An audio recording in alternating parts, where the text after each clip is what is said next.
الو الو، تيست، الو.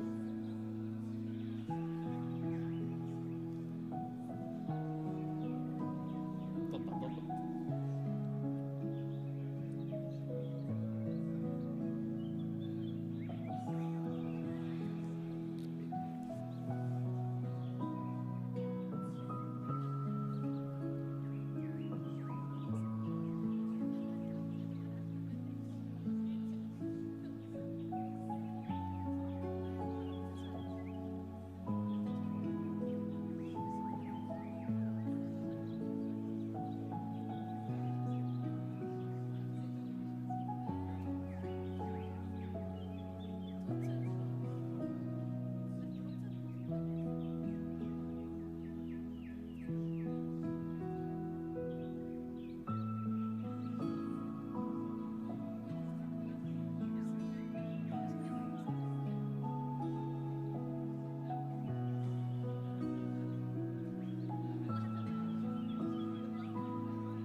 السلام عليكم. لو سمحتوا الجميع في أماكنكم، لو سمحتوا بنبدأ بعد شوي. شكرا.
بسم الله الرحمن الرحيم.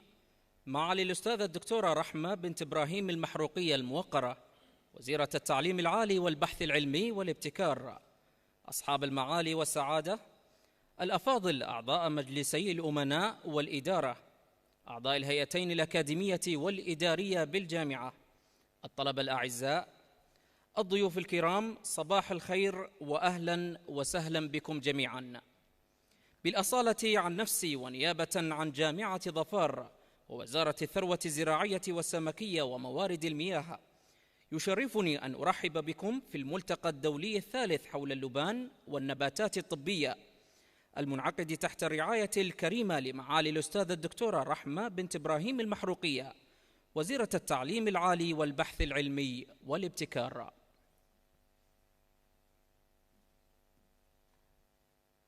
بسم الله الرحمن الرحيم. Your Excellency, Professor Rahma bint Ibrahim al-Mahrouqiya, Minister of Higher Education, Research and Innovation, Your Excellencies and Highnesses, Honorable Board of Trustees, Honorable Board of Directors, distinguished guests, respected colleagues, our dear students, a very good morning and warm welcome to all of you. On behalf of Dhofar University and the Ministry of Agriculture, Fisheries and Water Resources, it's my great honor to welcome you all to the third international meeting on frankincense and medicinal plants, held under the esteemed patronage of Her Excellency Professor Dr. Rahma bint Ibrahim al-Mahrouqiya, Minister of Higher Education, Research and Innovation.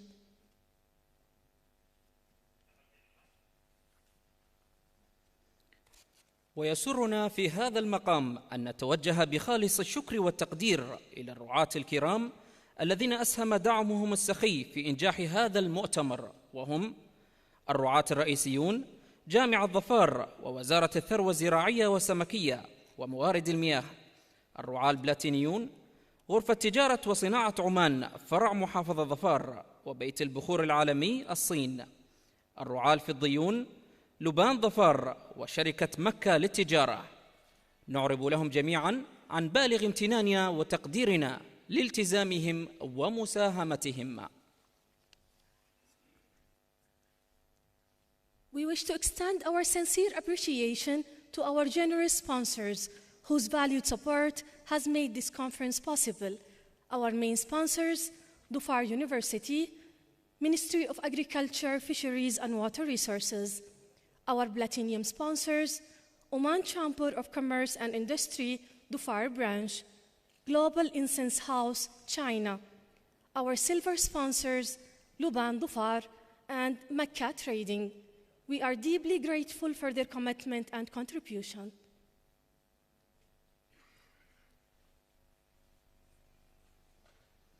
أيها الحضور الكرام، استعداداً لانطلاقة هذا الحدث المهم وتسليطاً للضوء على رؤيته وأهدافه، ندعوكم الآن لمشاهدة فيلم وثائقي قصير. To set the stage for this important gathering and to highlight its vision, we invite you now to watch a short documentary video.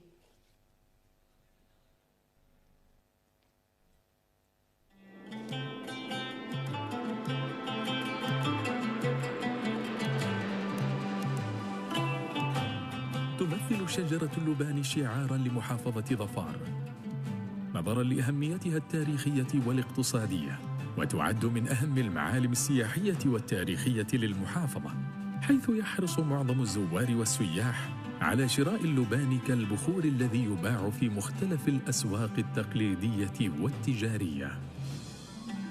تتواجد أشجار اللبان في المنطقة الواقعة خلف الجبال التي يطلق عليها ظل المطر، إلى جانب المنحدرات المنخفضة وفي قاع الأخاديد والجداول، وبكميات أكثر كثافة في بطون الأودية العريضة الأكثر حجماً.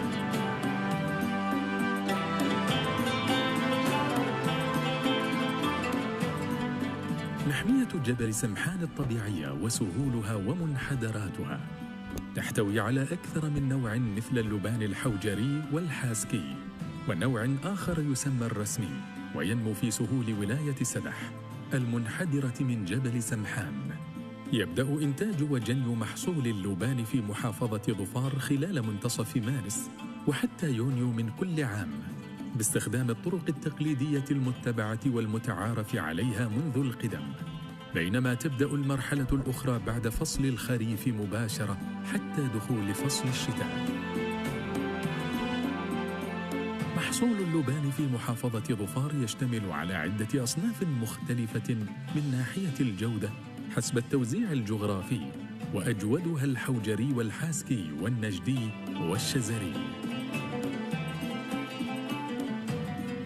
وبهدف إيجاد هوية عمانية ذات بعد عالمي، قامت العديد من الشركات بتصنيع منتجات متنوعة من اللبان العماني، كالزيوت الطبيعية وماء اللبان المركز التي تستخدم في مكونات الأدوية والعطور والصناعات التجميلية العمانية.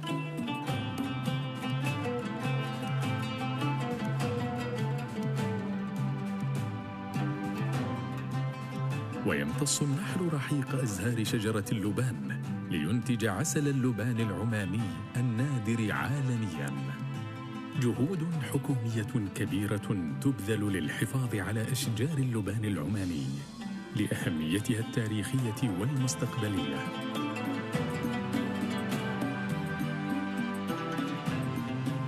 حيث قامت وزارة الثروة الزراعية والسمكية وموارد المياه بجمع بذور اللبان من مختلف المناطق الجغرافية المعروفة، إلى جانب إنتاج شتلات من هذه الأصناف بمشتل الموارد الرعوية بالمديرية العامة للثروة الزراعية والسمكية وموارد المياه بمحافظة ظفار.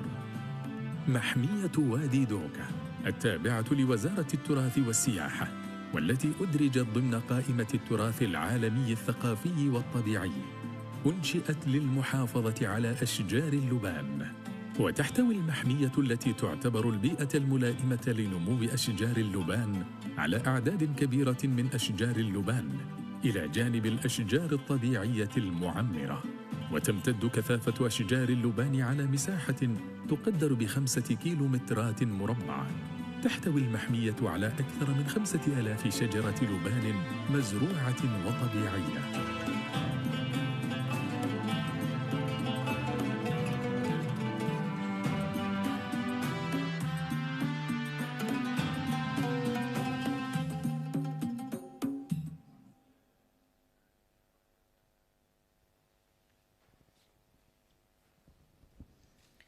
أيها الجمع الكريم، يسعدنا الآن أن ندعو الأستاذ الدكتور عامر بن علي الرواس رئيس جامعة ظفار لإلقاء كلمة الترحيب، فليتفضل مشكورا.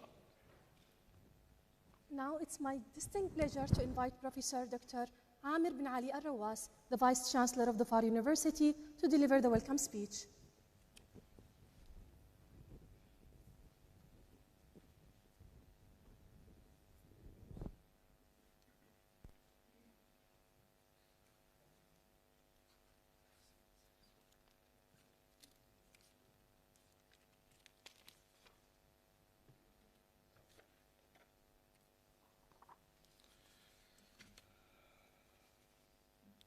بسم الله الرحمن الرحيم.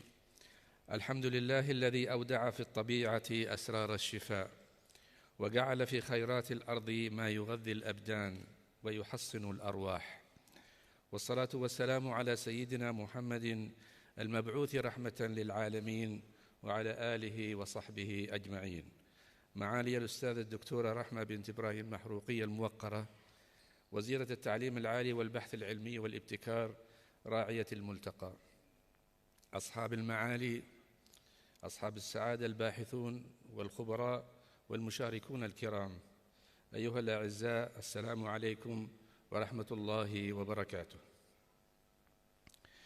يسعدني ويشرفني أن أرحب بكم جميعا في رحاب جامعة ظفار، ونحن نفتتح معا أعمال الملتقى الدولي الثالث حول اللبان والنباتات الطبية في محافظة ظفار، الذي تنظمه جامعة ظفار خلال الفترة من 14 إلى 16 سبتمبر الجاري، بالشراكة مع وزارة الثروة الزراعية والسمكية وموارد المياه، بمشاركة نخبة من العلماء والباحثين والخبراء الذين يمثلون 17 دولة من مختلف أنحاء العالم. ويسعدنا بشكل خاص أن نرحب بمعالي الأستاذة الدكتورة رحمة بنت إبراهيم محروقية الموقرة راعية هذا الملتقى، مقدرين دعمها ورعايتها لمسيرة التعليم العالي والبحث العلمي في السلطنة. أيها الحضور الكرام، تولي جامعة ظفار البحث العلمي والابتكار مكانة محورية في رسالتها الأكاديمية ورؤيتها المستقبلية، إدراكا منها بأنهما ركيزتان أساسيتان في بناء مجتمع المعرفة وتأسيس تنافسية سلطنة عمان في ظل مستهدفات رؤية عمان 2040. وتسعى الجامعة إلى تهيئة بيئة أكاديمية محفزة لإنتاج المعرفة ونقلها وتوظيفها في معالجة القضايا التنموية وخدمة المجتمع. ولتحقيق ذلك توفر الجامعة الدعم المؤسسي والمالي واللوجستي للباحثين وأعضاء الهيئة الأكاديمية والطلبة عبر تمويل المشاريع البحثية وتبني المبادرات المبتكرة وتشجيع النشر في المجلات العلمية المرموقة، إلى جانب عقد المؤتمرات والندوات وتطوير الشراكات البحثية مع مؤسسات وطنية ودولية. إن هذا الاهتمام المنهجي بالبحث العلمي والابتكار يجسد التزام جامعة ظفار بترسيخ دورها كبيت خبرة وطني يسهم في رفض الاقتصاد المعرفي وصياغة حلول عملية للتحديات المعاصرة. ويأتي انعقاد هذا الملتقى في نسخته الثالثة ليجسد لنا ذلك الاهتمام بالبحث العلمي والابتكار من قبل جامعة ظفار. الحضور الكريم، إن اجتماعنا اليوم في رحاب جامعة ظفار ليس احتفاء بتراث عريق فحسب، بل هو التقاء بين أصالة التاريخ وعمق العلم الحديث، حيث يجتمع الباحثون والخبراء من مختلف القارات ليفتحوا صفحات جديدة في دراسة اللبان والنباتات الطبية. لقد تحول اللبان الذي كان يوما سلعة عابرة للقوافل إلى موضوع بحث علمي عالمي يختزن إمكانات علاجية ودوائية أثبتتها المختبرات الحديثة وتؤكدها الشراكات البحثية المتنامية.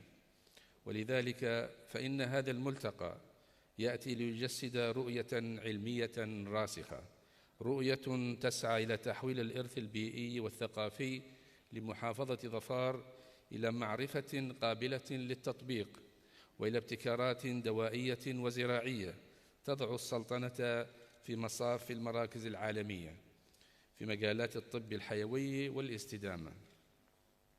أيها الحضور الكريم، تفخر جامعة ظفار بأنها لم تقف عند حدود البحث العلمي الأكاديمي فقط، بل خطت خطوات عملية في تطوير منتجات مبتكرة من اللبان، حيث تمكنت كوادرها البحثية من إنتاج 12 منتجا متنوعا على شكل أقراص وكبسولات ومراهم. كما تعمل الكوادر البحثية بالجامعة على تطوير المزيد من المنتجات الفريدة غير الموجودة في الأسواق العالمية، إسهاما في علاج أمراض مرتبطة بالجهاز العصبي والمناعة. وقد أظهرت الأبحاث الأخيرة نتائج مبشرة للغاية تؤكد أن اللبان العماني مرشح بقوة ليكون مادة فعالة في علاج بعض هذه الأمراض. أعزائي الباحثين، إن هذا الملتقى ليس مجرد لقاء علمي، بل هو منصة للتكامل والتعاون وبوابة لتلاقح الأفكار والابتكارات بما يخدم أهداف البحث العلمي ويبرز الدور الحضاري للسلطنة كأرض اللبان ومركز للمعرفة والابتكار. ختاما، أجدد شكري وتقديري لمعالي الأستاذة الدكتورة رحمة بنت إبراهيم المحروقية الموقرة على رعايتها الكريمة، ولوزارة الثروة الزراعية والسمكية وموارد المياه على شراكتها الفاعلة ودعمها الكبير لإقامة هذا الملتقى. والشكر موصول لغرفة تجارة وصناعة عمان فرع محافظة ظفار وشركة بيت البخور على رعايتها للملتقى، وكذلك الشركات الراعية الأخرى.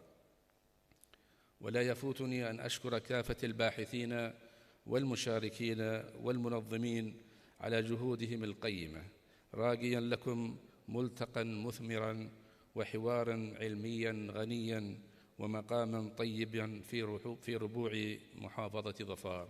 والسلام عليكم ورحمة الله وبركاته.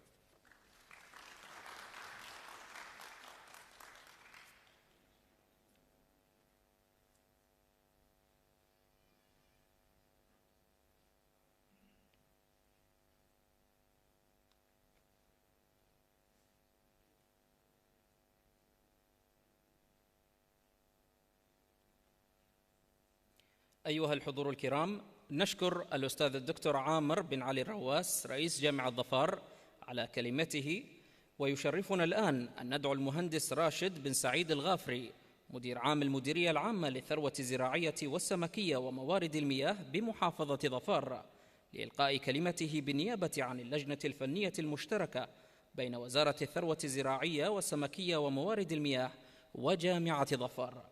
فأهلا وسهلا به. I'm honored to invite Engineer Rashid Saeed Al-Ghafari, Director General of Agriculture, Fisheries and Water Resources, Dhofar Region, to deliver his address on behalf of the Technical Committee between the Ministry of Agriculture, Fisheries and Water Resources and Dhofar University.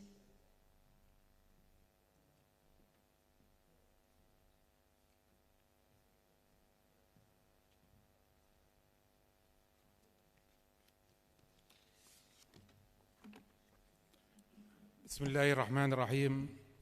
الحمد لله رب العالمين، والصلاة والسلام على أشرف الأنبياء والمرسلين سيدنا محمد وعلى آله وصحبه أجمعين. معالي الدكتورة رحمة بنت إبراهيم المحروقية الموقرة، وزير التعليم العالي والبحث العلمي والابتكار، راعية هذا الملتقى، أصحاب المعالي المكرمون، أصحاب السعادة، حضورنا الكريم، يسعدني ويشرفني أن أرحب بكم في هذا الملتقى نيابة عن رئيس وأعضاء لجنة التعاون بين وزارة الثروة الزراعية والسمكية وموارد المياه وجامعة ظفار، والتي تضم في عضويتها مجموعة من شركات القطاع الخاص. هذا الملتقى الذي تنظمه جامعة ظفار بالشراكة مع الوزارة ومشاركة نخبة من الباحثين والخبراء من داخل سلطنة عمان وخارجها، له دلالة واضحة على الأهمية العلمية والاقتصادية والثقافية لهذا القطاع الحيوي. أيها الحضور الكريم، إن الشراكة بين الوزارة وجامعة ظفار من خلال لجنة التعاون المشترك تمثل نموذجاً رائداً للتكامل بين البحث العلمي والتطبيق العملي.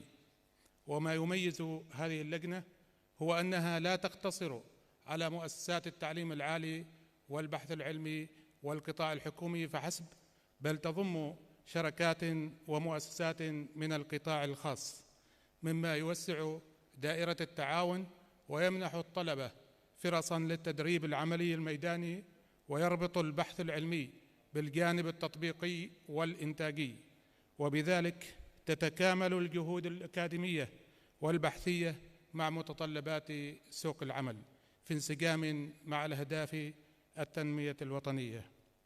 وقد أثمرت هذه الشراكة الموسعة عدداً من الإنجازات المهمة، من أبرزها حصول جامعة ظفار على موافقة لتمويل مشروعين في مجال البحث والتطوير لمنتجات اللبان ضمن الدورة الرابعة للبرامج الاستراتيجية للوزارة بالتعاون مع وزارة التعليم العالي والبحث العلمي والابتكار.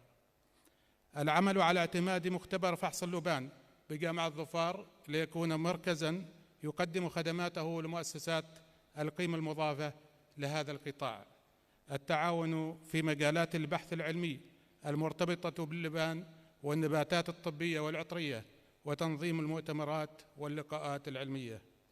دعم الكفاءات الوطنية، حيث يواصل عدداً من موظفي الوزارة دراساتهم العليا في جامعة ظفار مع التوجه لاستحداث تخصصات جديدة في مجال الموارد الطبيعية.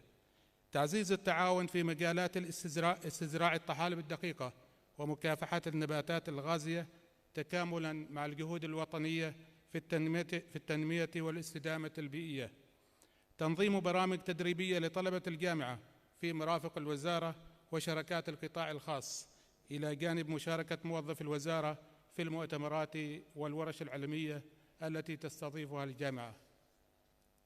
حضورنا الكريم، نتيجة لما تحقق من إنجازات علمية في منتجات القيمة المضافة التي يدخل في مكوناتها اللبان والسوق الواعد لهذا القطاع، زاد الطلب المحلي والعالمي على اللبان العماني، فعملت الوزارة بالتعاون مع الجهات المختصة على التوسع في زراعته عبر إنشاء مزارع متخصصة، حيث تمت الموافقة على 17 فرصة استثمارية، ومن المتوقع زراعة أكثر من حوالي 92 ألف شجرة لبان جديدة على مساحة حوالي 1.5 مليون متراً مربعاً خلال الفترة القادمة.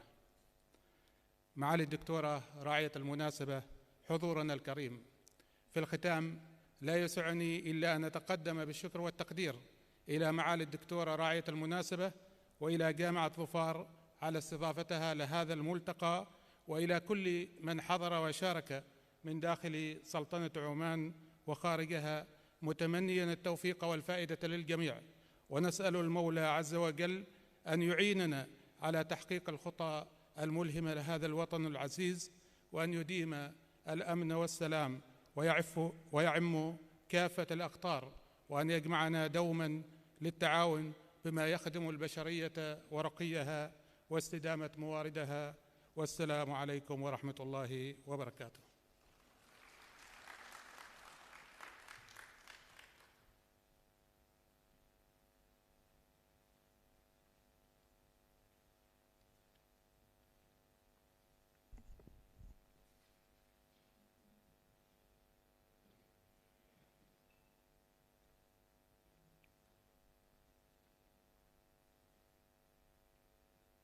نشكر المهندس راشد بن سعيد الغافري، مدير عام المديرية العامة للثروة الزراعية والسمكية وموارد المياه بمحافظة ظفار على كلمته.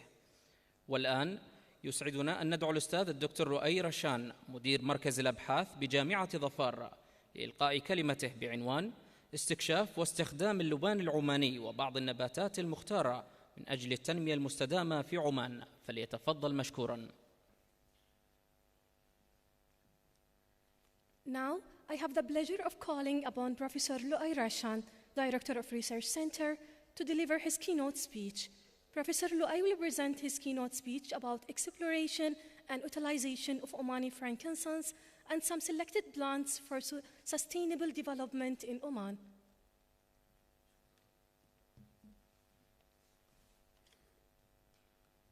بسم الله الرحمن الرحيم، والصلاة والسلام على سيد المرسلين محمد صلى الله عليه وسلم تسليما كثيرا. Excellency, Minister of Higher Education, Scientific Research and Innovation, Professor Dr. رحمة بنت إبراهيم المحروقية, Excellencies,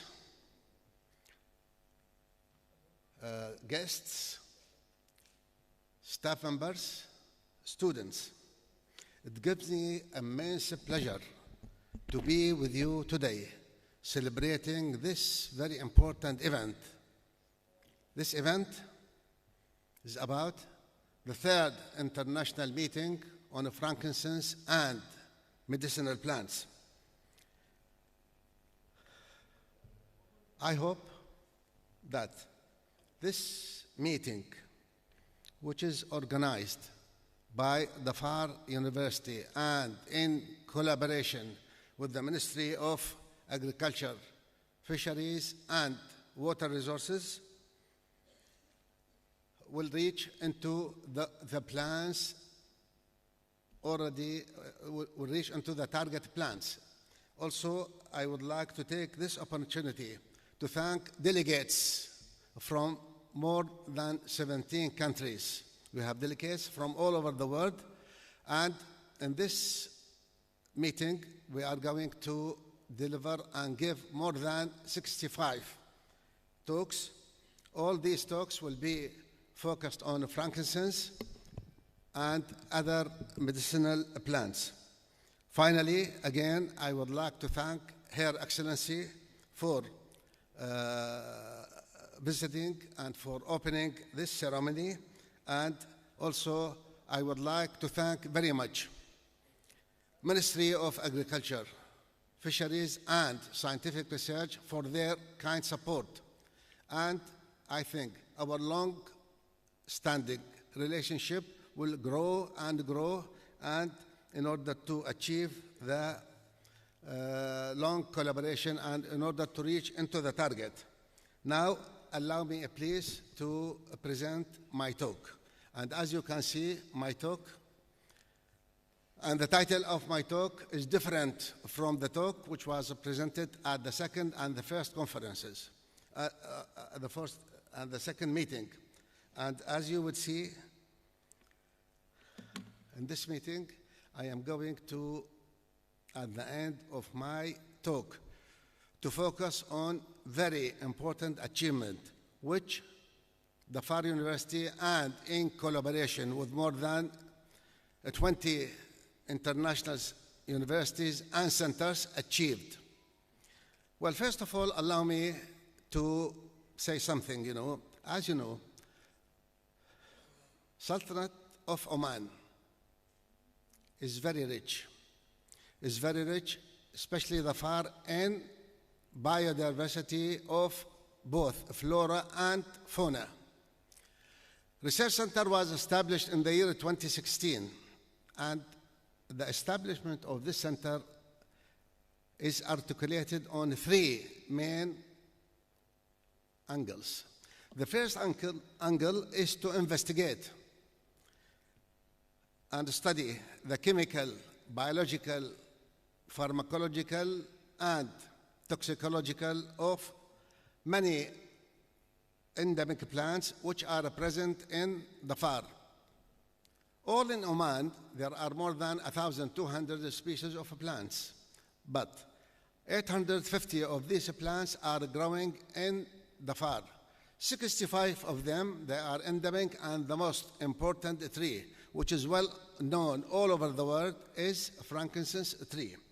Second, to investigate the possibility of potential activities of these plants as potential therapeutics. And finally, our goal was, and still, to develop and formulate scientific evidence-based products that can be described at this stage as food supplement and cosmetic. But in stage 2, as I will explain in a few minutes, we are planning to move ahead and to go beyond this capability, and we are planning to develop and formulate other products like herbal preparations, herbal drugs, orphan drugs, and also you may be, I will update you about some other interesting issue which we achieved in the last 3 years. This is the tree of frankincense, as you can see, and this is the way how frankincense is harvested. And these are the grades, resin grades, which I call them grades and not types. All of them, they are produced by one tree, although the color of the gum resin varied depending on where the tree is growing. However, all these gum resins, they have the same chemical composition, all of them, except they may vary, but this variation is not significant in the amount of the chemical components which are present in the chemical resin, in the resin itself, sorry. Now, I can say that after the establishment of the research center, we prepare a study, and this study can be divided into 2 phases. Phase 1 is from 2016 to 2022. In this phase, we studied the phytochemical, biological, pharmacological, and also we define and study the safety profile of the gum resin as well as some of the extract plus the essential oil. And then in the third stage, we started developing and formulating some products. These products, as I said, can be classified as food supplement. They are either capsule or tablet dosage form. Also, we have liquid dosage form in addition to the cosmetic. Again, cosmetics can be graded into ointment, creams, lotions, and other dosage forms. Now, we are preparing the documents according to the guidelines of the Ministry of Health in order to submit and approve them as scientific evidence-based herbal products. These are some of the products which we developed. Their number is 10. However, we developed 2 additional products. I'm sorry, I don't have the artwork of this product to show, but these 2 products, the last 2 products which we developed, they are very important, and they can be used to support the nervous system. Now, phase 2, from 2022 to 2026. And I can say, and most of you know, that most of the diseases in a human being can be attributed to a phenomenon, can be described as inflammation.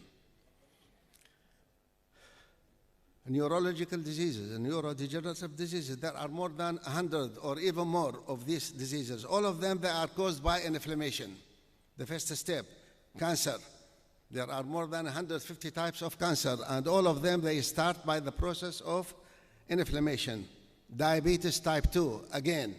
Therefore, I can say at the present time that we have very important data regarding neurodegenerative diseases, and we have 2 publications so far published last year and this year. And the first publication was about brain trauma, and the second project which we published about brain protection. We have other manuscripts in the preparation about myofibrils, plus we have another product about autism. Also, we have significant data about cancer. We completed all in vitro and in vivo, and we are moving now to study the molecular mode of action of how these extracts and gum resin produce activity. Same can be applied to diabetes. We have 1 manuscript published, and we are planning to study the molecular mechanism or the molecular mode of action of this product. At the present time, we are focusing on plant extracts, واللي في الوقت الحالي تسمى مستنبطات. We have more than 40 extracts obtained from frankincense. However, we are focusing on 2 at the present time. 2 extracts. One of them, I will name it now as agro or green extract, and the other one, I can name it as the standardized extract, which is obtained by an organic solvent. Also, we managed to isolate some pure compounds, not from boswellia, but from other medicinal plants. And these products which we identified, we are evaluating them, and in the second step, we are going to prepare derivatives, chemical derivatives, and finally, I can say that we synthesized in our labs, research center, more than 12 new derivatives from a molecule that isolated from a third a plant growing in Dhafar. Agro. What is agro? What is green extract? Agro or green extract, this approach is used recently since the year 2022, as I learned from my colleague, Professor Suleimani from Loran University, and he will tell you more, in the first session after the closing ceremony. And in this project with Loran University, we obtained very good results, in which we obtained 4 or 5 types of granules from the gum resin. They are classified according to their microns. And we know now and identify which granule contain the highest amount of benzoic acids, the main functional compounds which are responsible for inhibiting all anti-inflammatory or inflammatory components. Now, many companies which are mainly interested in food supplement, they are looking for agro products. Why agro products? These agro products also, they can be named as eco-friendly. No solvents will be used.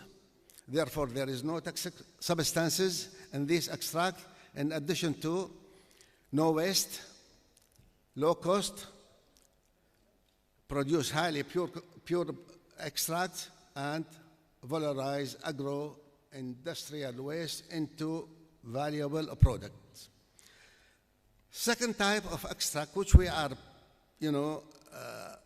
planning to reach into our last step,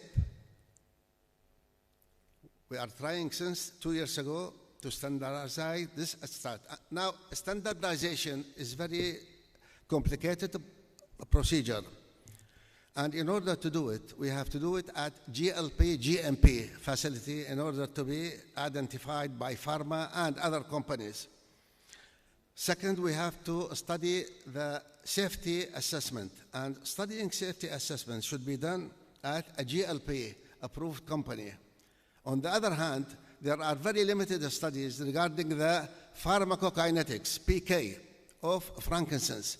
Only very limited, and this is a very important issue, and we are going to start these studies soon. In addition to no studies available regarding bioequivalence study in Luban, neither in Omani Luban nor in other Lubans which are grown in other countries. Again, we are preparing to study this phenomenon on 22 patients. Now, we have to do also complete scientific validation of frankincense efficacy in order to produce another category of dietary supplement, which is called functional or novel food. And there are many novel foods or functional foods now in US and other European market. And we will start this project very soon again. And also we need to have testimonies and endorsement from practitioners and key investigators. Now, again, I would like to emphasize on having the following in order to have strategic pillars in order to get potential activity of standardized extract. We have to follow all these categories, which I nominated some of them a few minutes ago.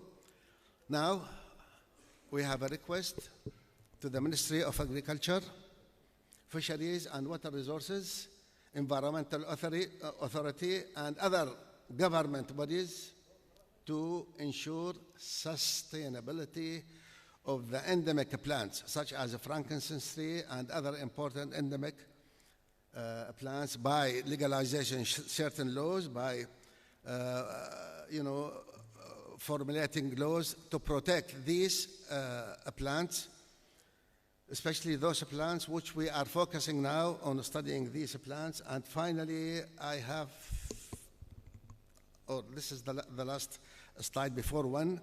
So far, We have 2 granted patents, 1 international, 1 local. We filed US and European patent. We have another patent in preparation. We published more than 70 manuscripts, and we have more than 10 ready to submit.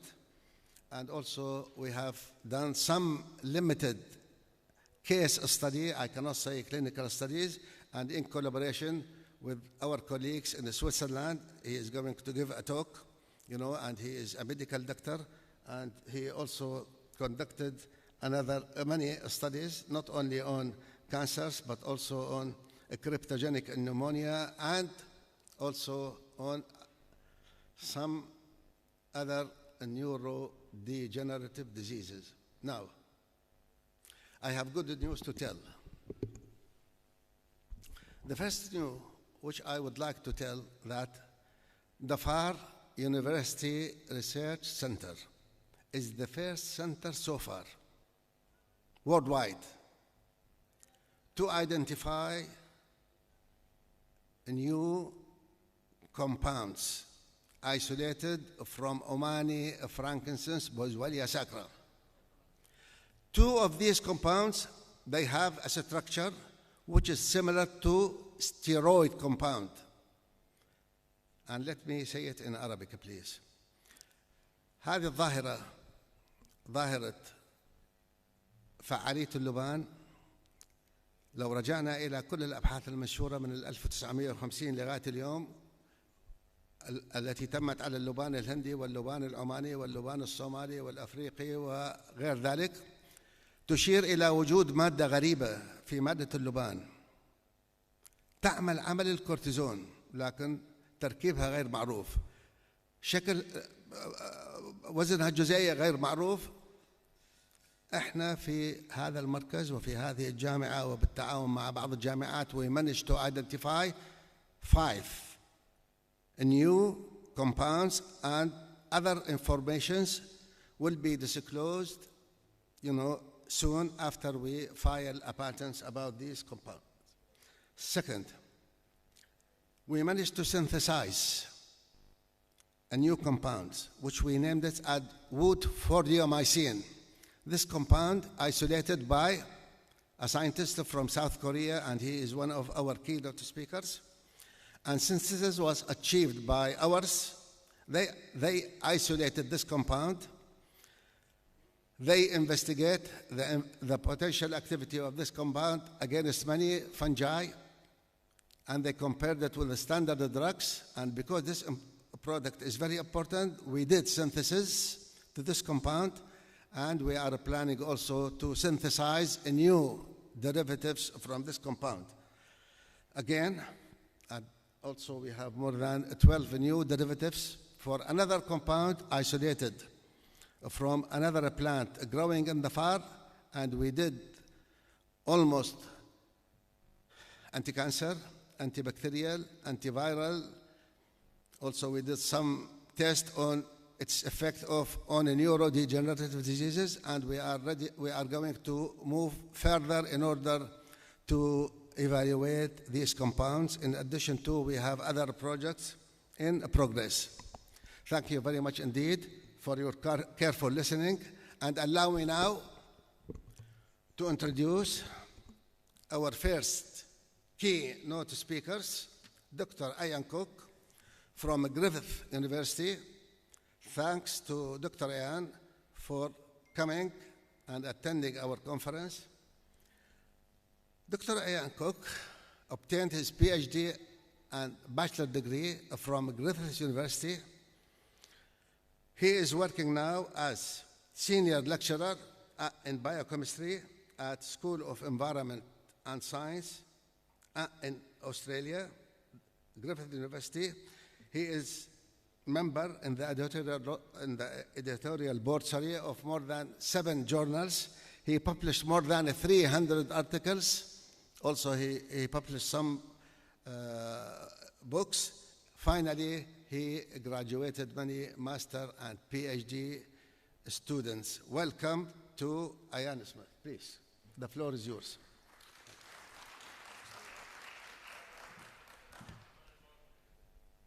Okay, I'm not sure how to switch on my talk.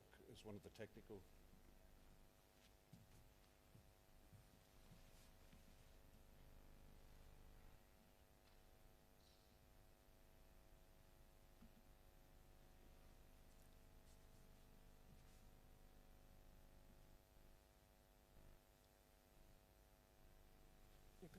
It's not up there, though. Okay, thank you, Dr. Rashan, for the wonderful introduction. I'd also like to thank you and the organising committee, as well as the sponsors of this meeting, for inviting me here to give this talk. This is my third time in صلالة at these meetings, and it's good to come back to see how well things are progressing. In the previous two meetings when I spoke, I always spoke on Boswellia sacra and the work that we were doing on this plant. Today, though, I'm going to be speaking on a different plant that's also native to this region, and I think it deserves a lot more attention than it's actually getting. In particular, I'm going to be talking about Woodfordia unifloria and its healing properties on wounds and on gangrenous ulcers. So this plant is a really interesting plant. It's used in traditional medicine for a variety of different purposes. It's used in treating rheumatism and inflammation. It's used in gastrointestinal problems such as diarrhoea and dysentery. But most importantly for the talk that I'm going to be giving today is that it's very useful for skin diseases and aid in wound healing, particularly of gangrene ulcers.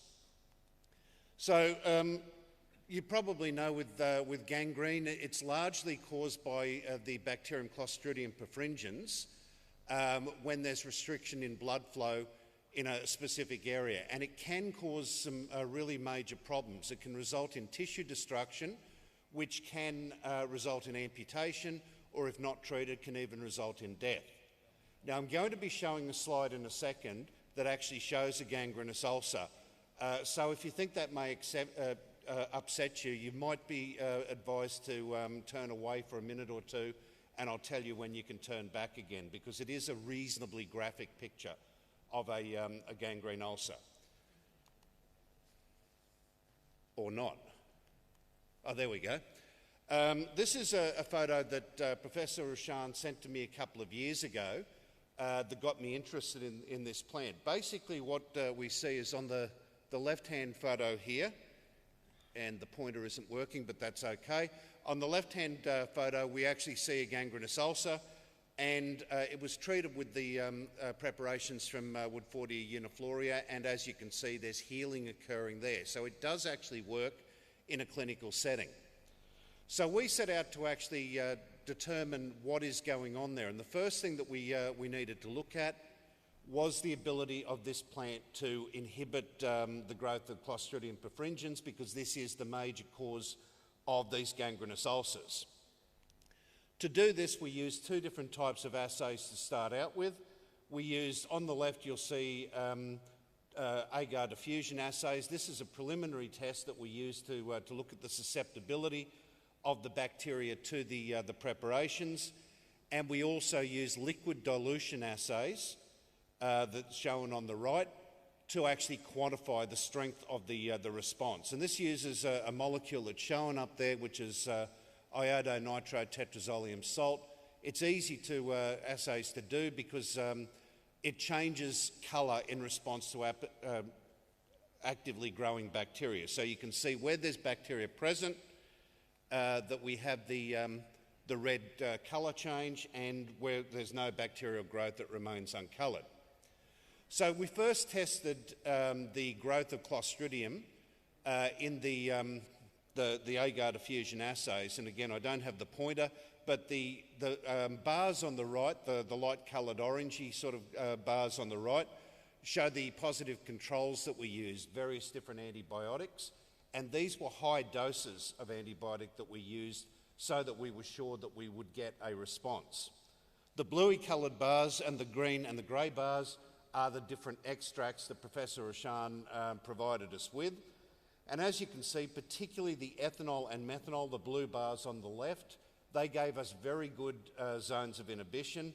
They may look small compared to the the positive controls, but again, the positive controls, we use massive doses to be assured that we would get a response.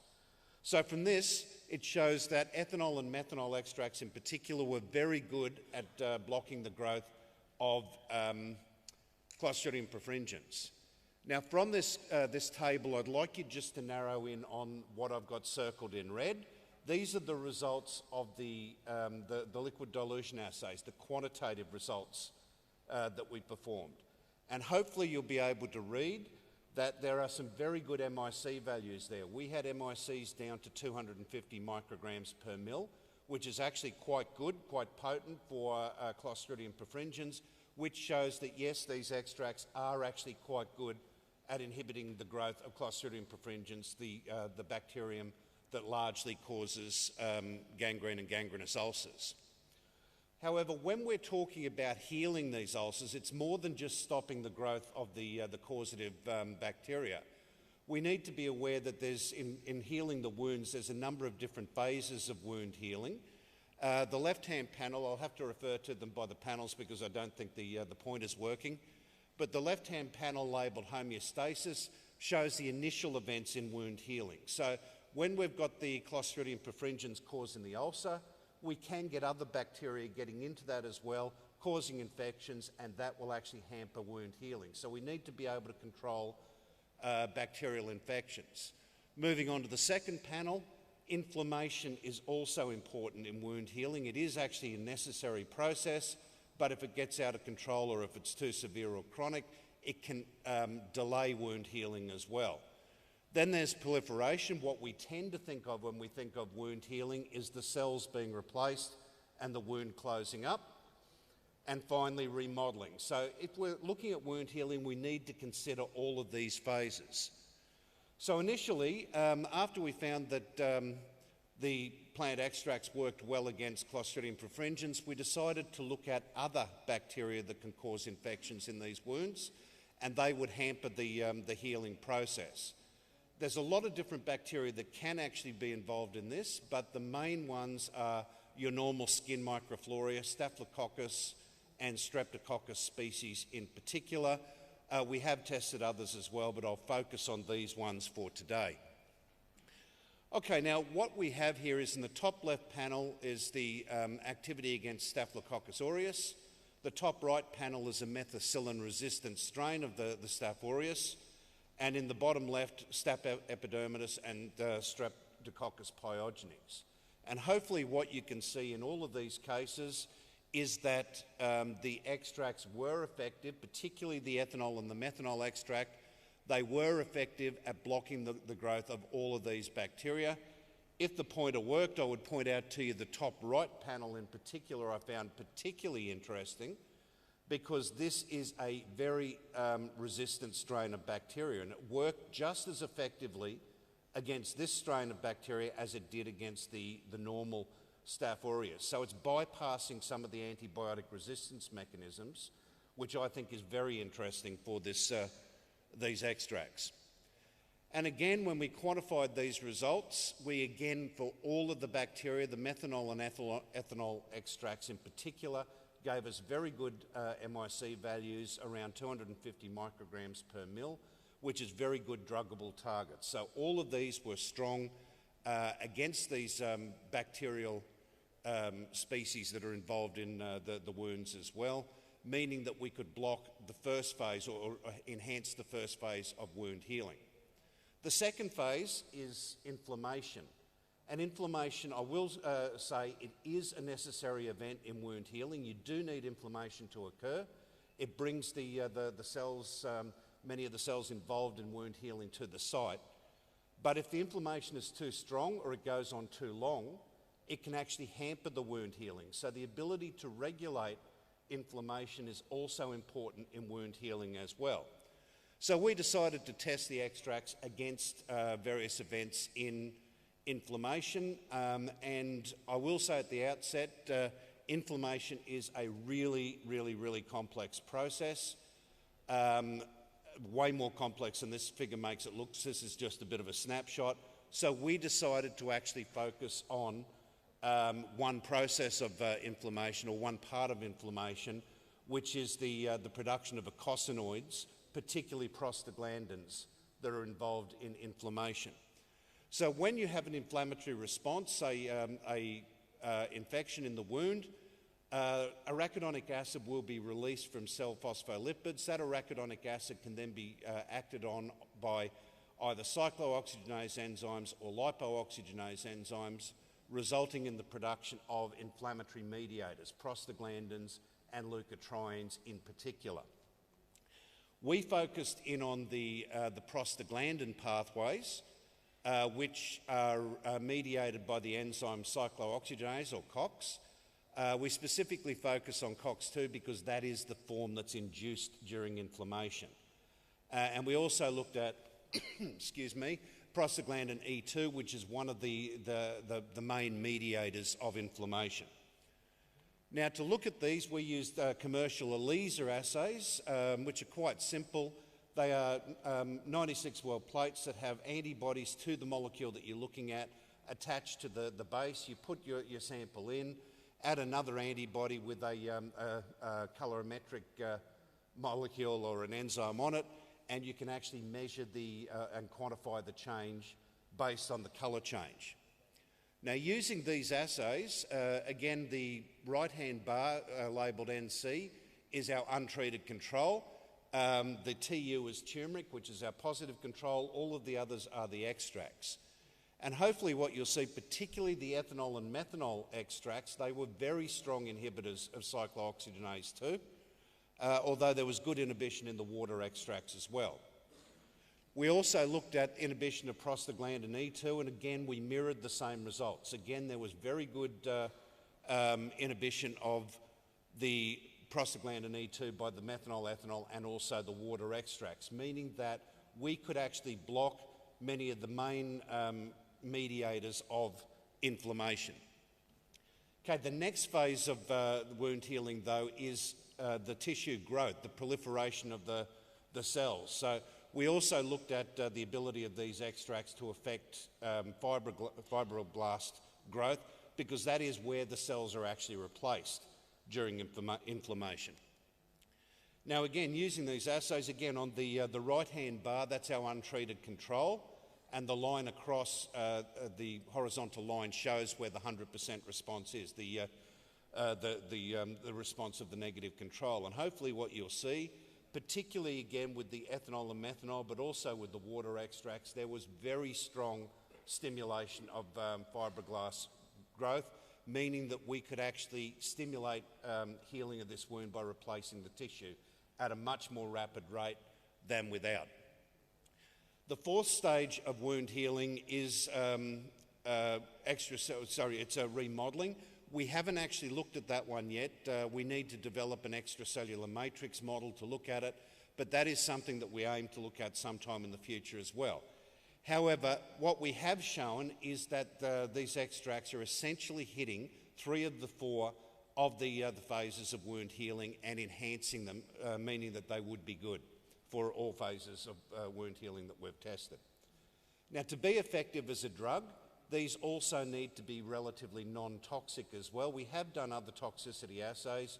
I don't have time to go into all of them, so I'll just draw your attention back to the fibroblast assays that showed that not only were these extracts not toxic, they actually enhanced cell growth.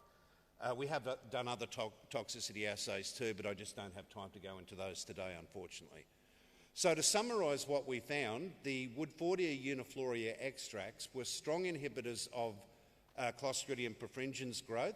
They also inhibited the growth of other bacteria that are involved in wound infection as well. So they affect the first phase of wound healing. They enhance the ability for you to heal the wound by attacking those phases. They also inhibit cyclooxygenase 2 and prostaglandin E2 production, meaning that they can be used to modulate the inflammatory phase, and they also stimulate fibroblast growth, meaning that they would actually positively affect 3 of the 4 phases of wound healing. I therefore think that this plant is a really interesting plant that deserves a lot more attention than it's currently got, and I assume our Korean delegate's going to be talking more about this one in other senses from what Professor Luay mentioned a second ago about his work on this plant or the molecules as well. I'd like to finish up by acknowledging Professor Louay Rashan, who got me interested in this plant to start off with, and is collaborating on this, and on Dhofar University for having me here and also being involved in the project. Thank you.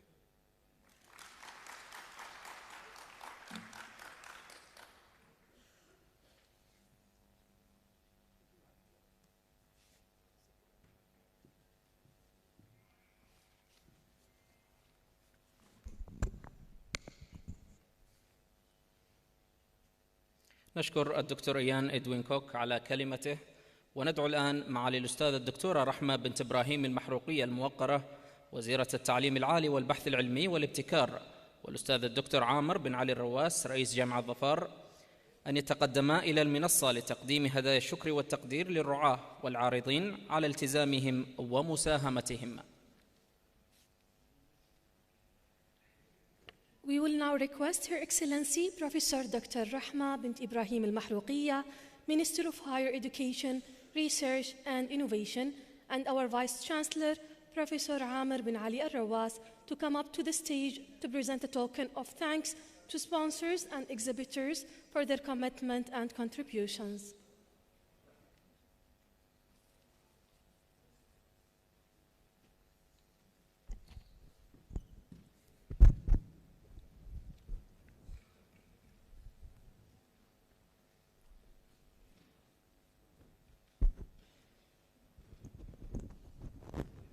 أولاً الرعاة الرئيسيون وزارة الثروة الزراعية والسمكية وموارد المياه. Our main sponsors, Ministry of Agriculture, Fisheries and Water Resources.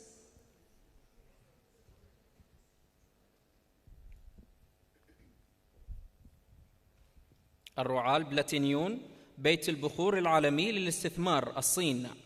Platinum sponsors, Global Incense House, China.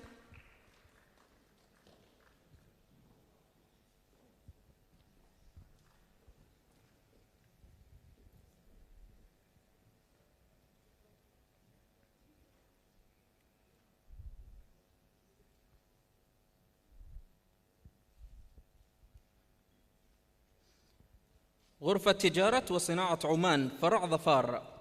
Oman Chamber of Commerce and Industry, Dhofar branch.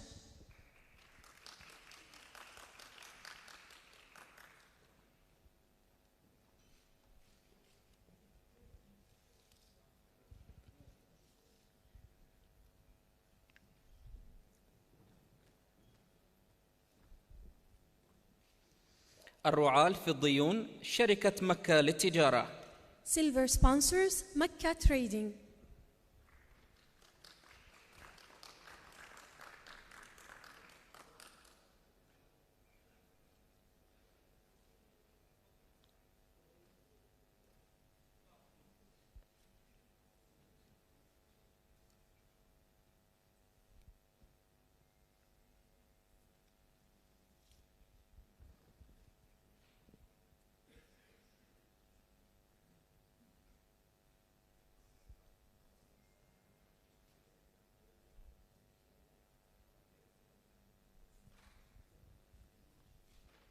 لبان ظفار.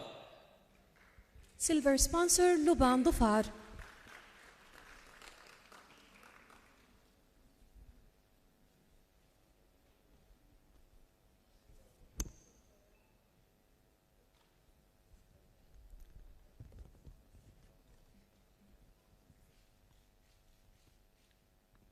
ثانياً العارضون.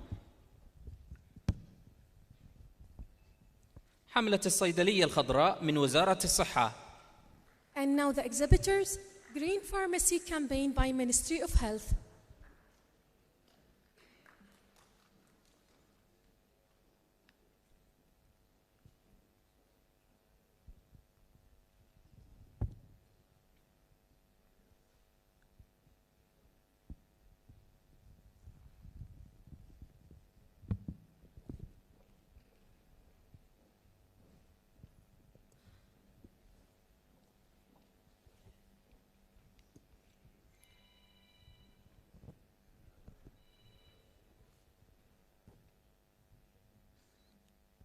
مركز أبحاث جامعة ظفار. Dhofar University Research Center.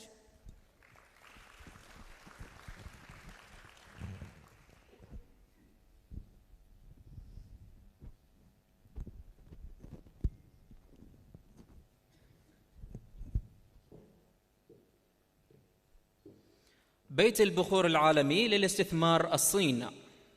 Global Incense House China.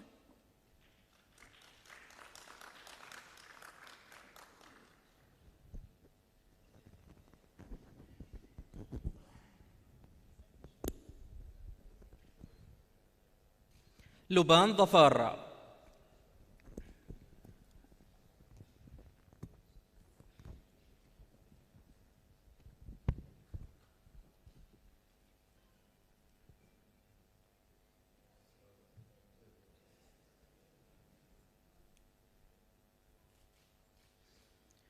جزيرة اللبان. Luban Island.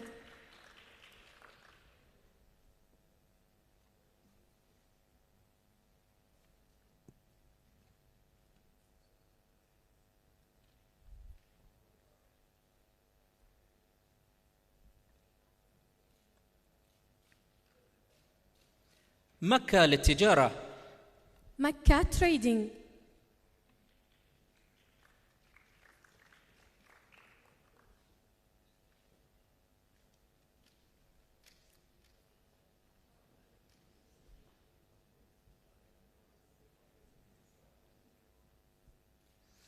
العماد لإنتاج الزيوت العشبية. العماد for herbal oil production.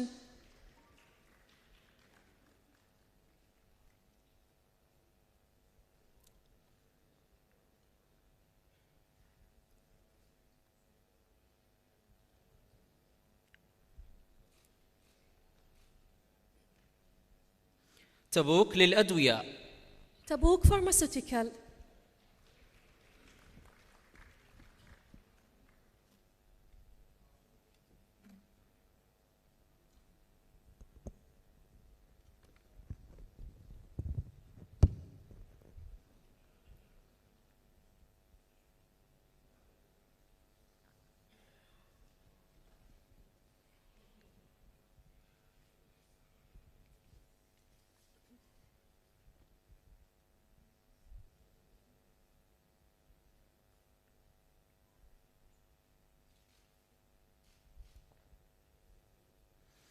أيها الحضور الكرام، يتقدم الأستاذ الدكتور عامر بن علي الرواس رئيس جامعة ظفار بهدية تذكارية إلى معالي الأستاذة الدكتورة رحمة بنت إبراهيم المحروقية الموقرة وزيرة التعليم العالي والبحث العلمي والابتكار لتفضلها برعاية هذا الحدث.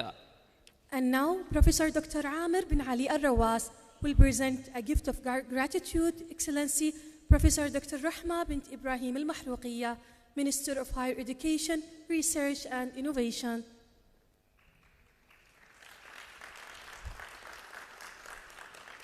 ندعو الآن معالي الأستاذة الدكتورة رحمة بنت إبراهيم المحروقية الموقرة وزيرة التعليم العالي والبحث العلمي والابتكار للتفضل بقص شريط المعرض المصاحب لهذا الحدث، والذي يليه استراحة الغداء والعروض المصاحبة للحدث في القاعتين 1 و2، والتي تعد فرصة رائعة للتواصل، تبادل الأفكار والمشاركة في أحدث الأبحاث المتعلقة باللبان والنباتات الطبية. We will now request Her Excellency Professor Dr. Rahma bint Ibrahim Al-Mahrouqiyya, Minister of Higher Education, Research and Innovation, to cut the ribbon for the exhibition, accompanied by lunch break and presentations in respective track in Lecture Hall 1 and 2. This is a wonderful opportunity to network, exchange ideas, and engage with the latest research in frankincense and medicinal plants. Wassalamu alaikum wa rahmatullahi wa barakatuh.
السلام.